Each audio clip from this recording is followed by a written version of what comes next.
really cold out here, so thanks for coming out.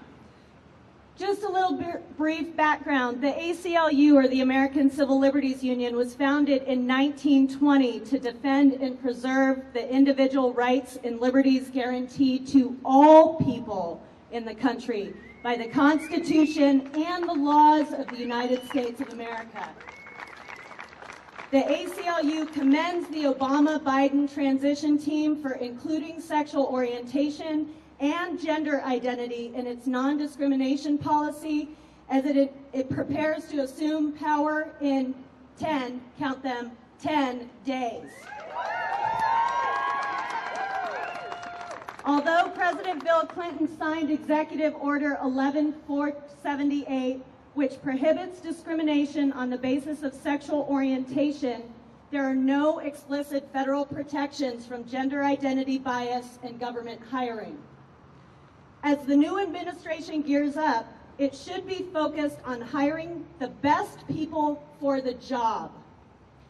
By including sexual orientation and gender identity in its non-discrimination policy, the Obama-Biden transition team makes clear that it will focus on the relevant qualities that actually predict an applicant's success on the job. That's a novel idea. Those include professional experience, character, skills, and education. President-elect Obama and Vice President-elect Biden, by explicitly rejecting the bigotry and intolerance of the past, are committing that gay, lesbian, and transgender professionals can serve in the government without fear of discrimination. This is a critical next step in securing the basic rights of the LGBT community. The inclusion of gender identity is a bold departure from the past. It sends a clear message. The ACLU recommends that President-elect Obama follow this up. And he can follow it up with two things.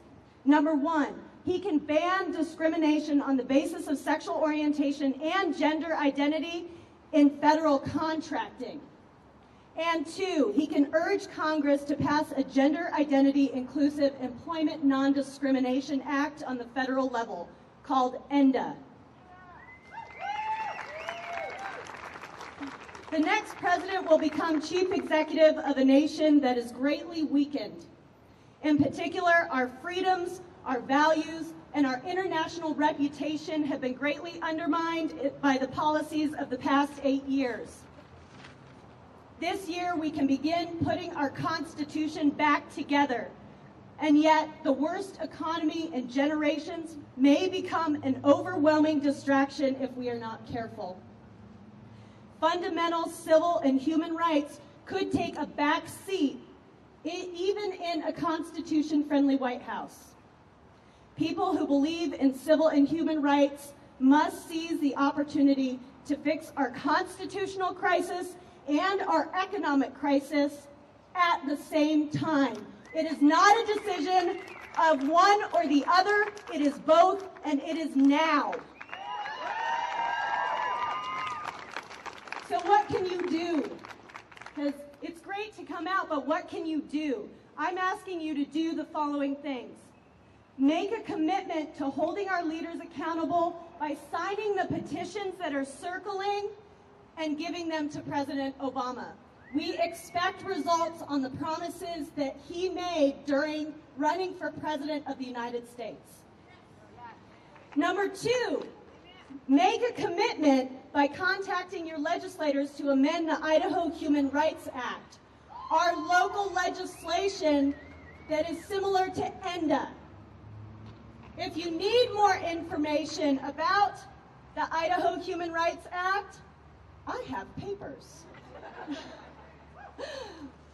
In addition, this protection would extend employment protection, housing protection, and public accommodation protection, and adds sexual orientation and gender identity to the Idaho Human Rights Act. Since we are working on a statewide level, I'm asking you to make a commitment to ask your employer to support these changes. And if they do, contact the ACLU, contact Idaho Equality, contact Idaho Women's Network or the Interfaith Alliance in addition to your legislators and let them know. And finally, make a commitment to holding education administrators accountable to make schools safe for LGBT youth.